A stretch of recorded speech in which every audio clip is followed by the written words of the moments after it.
with respect to her mother.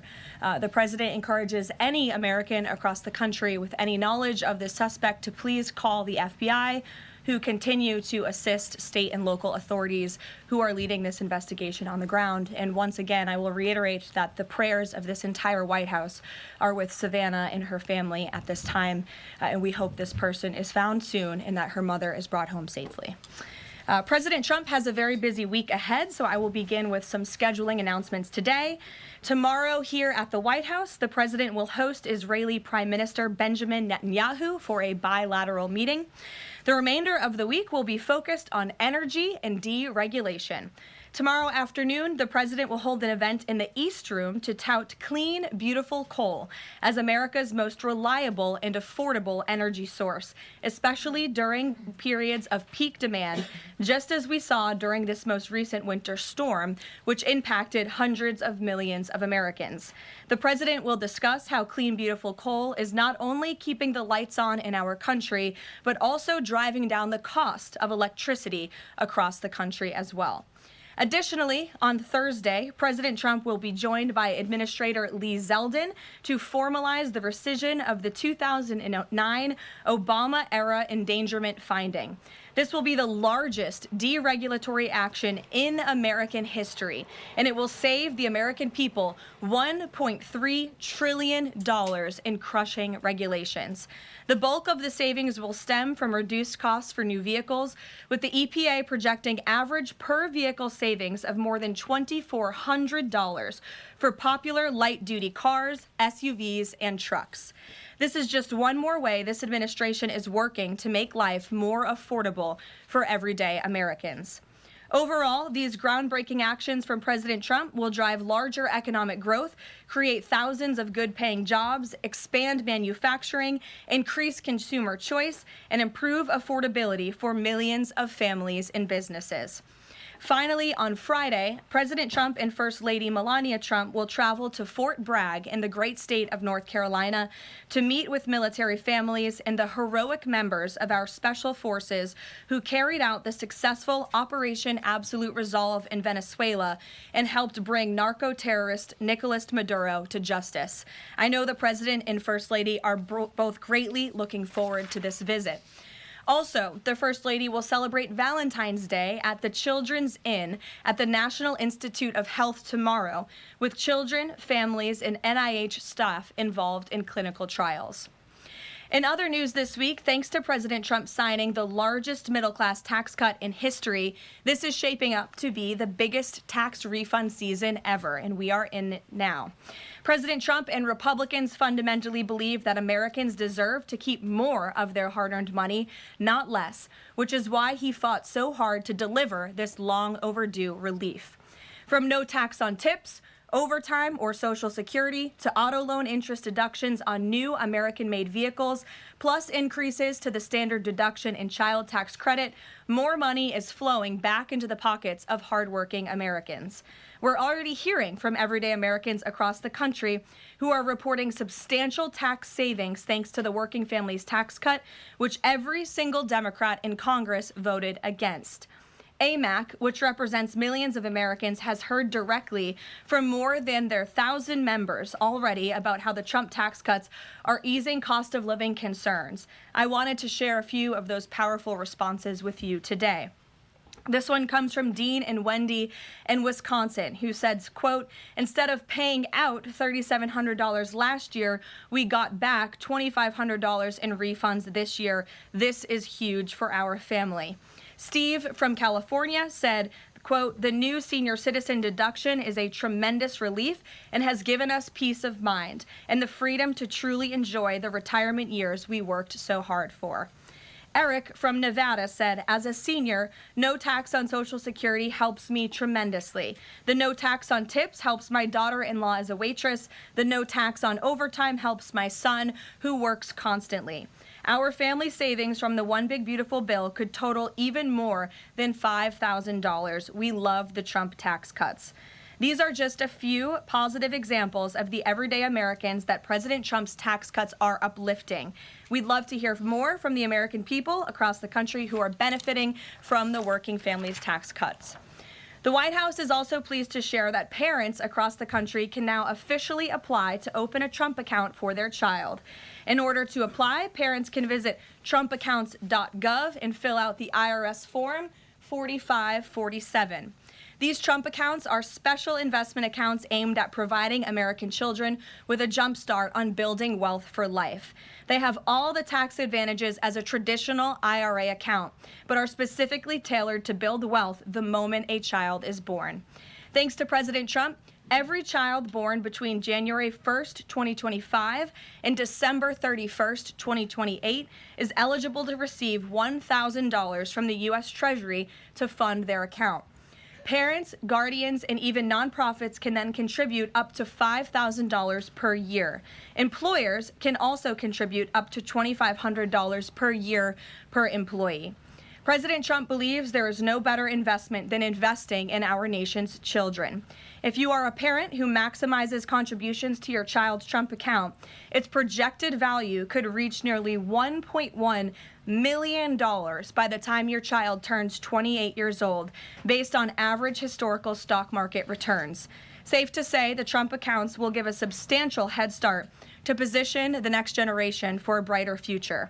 And with the stock market exploding under President Trump's pro-growth policies, there has never been a better time to sign up for an investment account like this. The Dow Jones just shattered 50,000 for the first time ever on Friday, and the S&P 500 and the NASDAQ continue smashing record after record. So with President Trump in charge, Americans' 401ks and retirement savings are booming once again, and these new Trump accounts for America's kids will boom too. So with that, once again, every parent should go to trumpaccounts.gov today, and I'm going to put it on my own personal to-do list to sign up for one as well. With that, I will take your questions. Karoline Downey from the National Review is here. Thank you for being here, and why don't you kick us off? Thank you for having me. On the criticism that immigration enforcement has become arbitrary or not particularly prioritizing, Democrats have been circulating the statistic that only 14% of illegal aliens arrested under this administration are violent criminals, but we know that in deep blue cities with progressive district attorneys, it's common to plead down serious violent crimes into less serious offenses, which could be distorting those numbers. So given that backdrop, does the administration still stand by the messaging that you're targeting the worst of the worst, and does this prevailing narrative tell the whole story? Well, thank you for bringing this up, Karoline. I've seen this CBS report floating around. There's a lot of liberal talking heads and pundits and Democrat elected politicians who think that this single story and these statistics and the way they are painted is somehow a shot at this administration. It is not, and let me correct the record. Number one, the Trump administration has been clear from day one that any illegal alien present in this country is subject to deportation. However, the priority, of course, is going after the convicted criminals, the worst of the worst, the murderers, the pedophiles, the rapists in this country.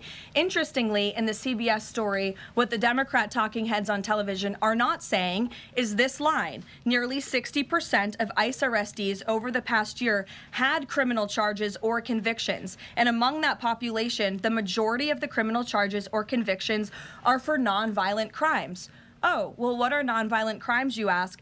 This has coincided with what DHS has been saying all along, that approximately 70% of illegal aliens arrested under President Trump have pending criminal charges and or prior convictions. And these so-called nonviolent crimes, drug trafficking, distribution of child porn, burglary, fraud, DUI, embezzlement, solicitation of a minor, and human smuggling, just to name a few. So just because a crime is not violent in nature doesn't mean that crime is victimless. And I can guarantee every single person who is out there on television right now pointing to these statistics that were taken out of context by CBS News would not want an illegal alien convicted of the distribution of child porn or fraud or DUI living in your community. So the Trump administration will continue our focus on deporting all illegal aliens present in our country with a focus on the worst of the worst criminals. Thank you for being here. Gabe. Karoline, thank you. And thank you for the update on our colleague Savannah Guthrie's mother. Is there anything more you can share? You said the president was reviewing that surveillance footage. What was his initial reaction when seeing those disturbing images? And does he believe that that suspect acted alone? I haven't talked to him specifically about the second point on whether he the suspect acted alone or not, so I don't want to weigh in on the president's thinking on that. His initial reaction, of course, as all Americans, is just pure disgust. And again, it's heartbreaking to see now this footage really bring to life a story we've all been reading about. And again, we're just praying for the safety of Nancy Guthrie and that she will return home soon. And the president directed me to please encourage all Americans with any information to call the FBI, and we hope that this case will come to a positive resolution as soon as possible. We, of course, have a lot to talk about in a completely separate topic. I was hoping you can clarify something that's come up over the last several days, again, regarding a separate topic, in the Epstein files. According to newly released files, the president had a conversation with the Palm Beach police chief in the early 2000s, according to the police chief in 2019. The president has gone on record before, and he's told reporters that he said that he had no idea about Jeffrey Epstein's crimes. During this conversation with the police chief, however, he did say, according to this recounting of it, that thank goodness you're stopping him. He also called Karoline Maxwell evil. So my two questions are, did that conversation with the Palm Beach police chief happen? And can you explain the discrepancy? What I will say is that the president has always remained consistent and that he kicked Jeffrey Epstein out of his club at Mar-a-Lago because, frankly, Jeffrey Epstein was a creep. And unlike many other people who are named in these files, President Trump cut off his relationship with Jeffrey Epstein and was honest and transparent about that for years and years. And so I think what the president has said all along has always remained true. And the release of more than 3 million documents related to Jeffrey Epstein and his heinous, disgusting crimes just shows the level of transparency that this president and administration has committed to in bringing these files to light. But did he call the chief in 2006? Karoline, did he call the chief? Look, it was a phone call that may or may not have happened in 2006. I don't know the answer to that question. What I'm telling you is that what President Trump has always said is that he kicked Jeffrey Epstein out of his Mar-a-Lago club because Jeffrey Epstein was a creep, and that remains true. And this call, if it did happen, corroborates exactly what President Trump has said from the beginning. And I'm sure many of you, when you read that alleged FBI report, probably thought to yourself, wow, this really cracks our narrative that we've been trying to push about this president for many years. So we're moving on from that. Reagan. Thanks, Caroline. I want to ask you about the SAVE Act. NBC reported that there's some hesitation among House Republicans on adding absentee ballot restrictions into the SAVE Act. Can you explain what the hesitation is among House Republicans and also just provide a status of negotiations with Congress on the legislation? Sure. I can't speak for House Republicans, Reagan. I can obviously speak for the president, who is quite possibly the strongest supporter of the Save America Act, which, as you know, would require proof of citizenship to register to vote. It would require proof of identification, a photo identification before casting a ballot. And it would also ensure that there are exceptions made. I think that's what you're alluding to with these conversations with House Republicans for reasonable requests, of course, for our military, for individuals who are disabled and cannot make it to the polls. Those are reasonable, common sense things that I believe House Republicans are discussing amongst themselves. But as for the president, he's been very clear. He wants House Republicans and Democrats, too, if they were politically wise, to pass this legislation, for the Senate to pass it, to send it to the president's desk so it can be signed into law. Follow-up. I'm wondering when the last time the president spoke to Leavitt was and if he discussed using the standing filibuster to pass legislation. The president has given his position on the standing filibuster. As for his most recent conversation with Leader Thune, frankly, I'm not sure. I do know they speak very frequently. The president's in constant communication with both Leader Thune and the House Speaker, Mike Johnson. Stephen, I see we switched up our seating chart. Your direct line of sight now. Congratulations. Thank you to the Correspondents Association for recognizing the New York Post's reach. I've got two questions for you, one about the Guthrie case and then another about infrastructure. On the Guthrie case, does President Trump have a warning to the culprits here about what would happen to them, what federal consequences they would face if they do not release Nancy Guthrie unharmed? I think anyone who was involved in this depraved crime, this abduction, of course, we want to be seen held to the fullest extent of the law possible. And on infrastructure, can you explain why President Trump asked Chuck Schumer to help him rename Penn Station and Dulles Airport after himself. Why is he interested in having his name on those 2 buildings? And why are the Gateway Tunnel funds the proper point of pressure to get that to happen? To your first question about the renaming, why not? It was something the president floated in his conversation with Chuck Schumer. As for the funding, the president has addressed that separately himself. Karoline. Danny. Thanks, Karoline. Today, the vice president's account posted and then deleted a tweet about the Armenian genocide. And then last week, President Trump's Truth Social account posted and then deleted a racist video about the Obamas. And the White House again blamed that on a staffer. I wanted to ask you, does the White House have a social media problem at the moment? Do you have an auto-posting problem that's leading to these mistakes? No. As for the Armenian tweet that you're referring to, I would just refer you back to the White House's message that was issued on Armenian Remembrance Day, and there's been no change of policy at this time. Mary. Thanks, Karoline. When the president goes to Beijing in this spring, does he have plans to try and advocate on behalf of Jimmy Lai, who was just sentenced to 20 years yesterday? This is something I've heard the president advocate for both publicly and privately. I had the honor of being in that meeting with President Trump and President Xi in South Korea that took place, and this was brought up by the president himself. It is important to him, and he looks forward to visiting China in April. Karoline. Go ahead. Thanks, Caroline. So some Republican lawmakers from Nebraska have said they're worried that the Argentinian beef executive order will sideline some American ranchers. How will the Trump administration make sure prices go down for consumers without harming those ranchers? Of course. Well, both things can happen at the same time. That's the president's belief. He wants to see prices come down. In fact, I just overheard him on the phone with Secretary Rollins. They were talking about something different, but he's always saying we got to make sure that prices continue to come down. As you know, Secretary Rollins successfully did that with respect to egg prices. Beef prices are coming down slightly, and the president wants to see that continue.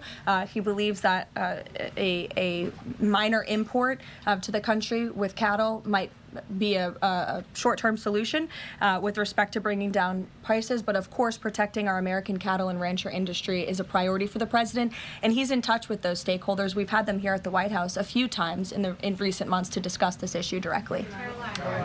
John. Thanks a lot, Karoline. Yesterday, the president on social media threatened to block the new Gordie Howe Bridge, which would connect Detroit to Canada. This is a bridge that was fully paid for by Canada. It used American labor to construct it. It used American steel to construct that bridge. The president in 2017 was actually in favor of this bridge, part of a joint statement that he put out when he met with the Canadian Prime Minister. Why has the president changed his mind as it relates to this bridge? I think the president was very clear and direct in his truth, John, but just to reiterate, the fact that Canada will control what crosses the Gordie Howe Bridge and owns the land on both sides is unacceptable to the president. It's also unacceptable that more of this bridge isn't being built with more American-made materials, even more so than what President Barack Obama committed to with the Canadians at the time, at the start of the project. He also believes that the U.S. should own at least half of the bridge, have shared authority over what passes across it, and participate in the economic benefits generated by its use. This is just another example of President Trump putting America's interests first, and so he made that very clear in his call with Prime Minister Carney earlier today. Phil. Thank you, Karoline. Sure. DHS Secretary Kristi Noem just posted a photo of herself signing the last contract between Laredo, Del Rio, and Big Bend, Texas, among reports that construction had stalled. Is the president satisfied with the pace of construction? The president wants to make sure that the full border wall is built as quickly as possible, of course. I know this is a priority for him dating back to 2016, and so absolutely he wants to ensure that the border wall is built under budget and ahead of schedule is how President Trump likes to view building projects, and that includes the border wall. Satisfied with the pace of construction thus far? I think the president is never satisfied. He always wants to ensure that things are moving along as quickly as possible, but I know Secretary Noem is on it, and she's doing a great job. Thank you, Karoline. You're welcome. Sure, go ahead. Thank you. Charlie. On the Nancy Guthrie case, is the president satisfied with the federal and local investigations so far? And has there been any more contact from the White House or the president with the family? I don't think anybody will be satisfied until this case is brought to a close and until Nancy Guthrie is returned home safely with her loved ones. Contacts? Has the president contacted the family since? Not since that initial phone call. Sure. Tamara. Thank you. The National Governors Association is removing a meeting with President Trump from his agenda because only Republicans were invited.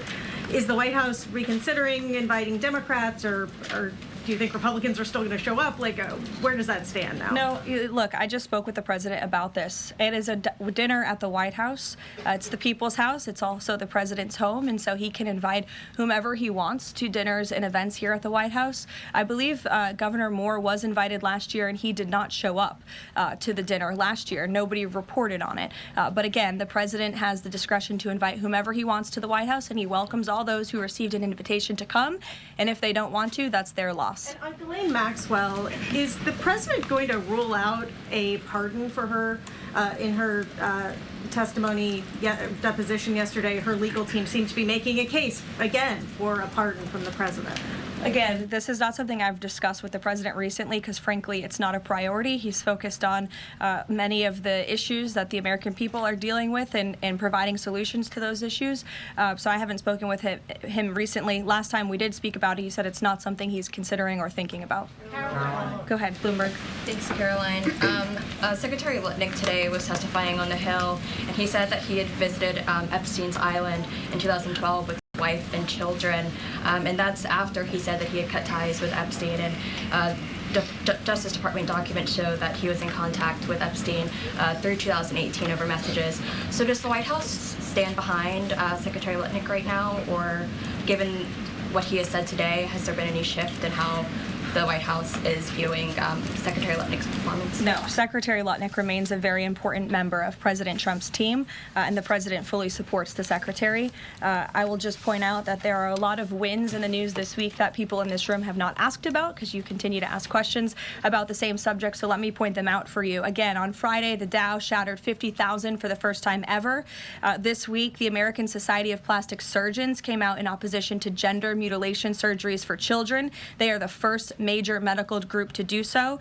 A federal appeals court today, nobody asked about that, just upheld the Trump administration's policy of detaining illegal aliens, validating the strong measures that have driven illegal crossings to historic lows, and sent a crystal clear message that under President Trump, if you enter the country illegally, you will be detained and removed. The murder rate, again, not a single question about this, has plunged to a 125-year low as crime falls across the board, thanks to President Trump's crime crackdown. We also saw this week national median rents have fallen to a 4-year low following 6 consecutive monthly declines, and mortgage affordability has surged to a 4-year high.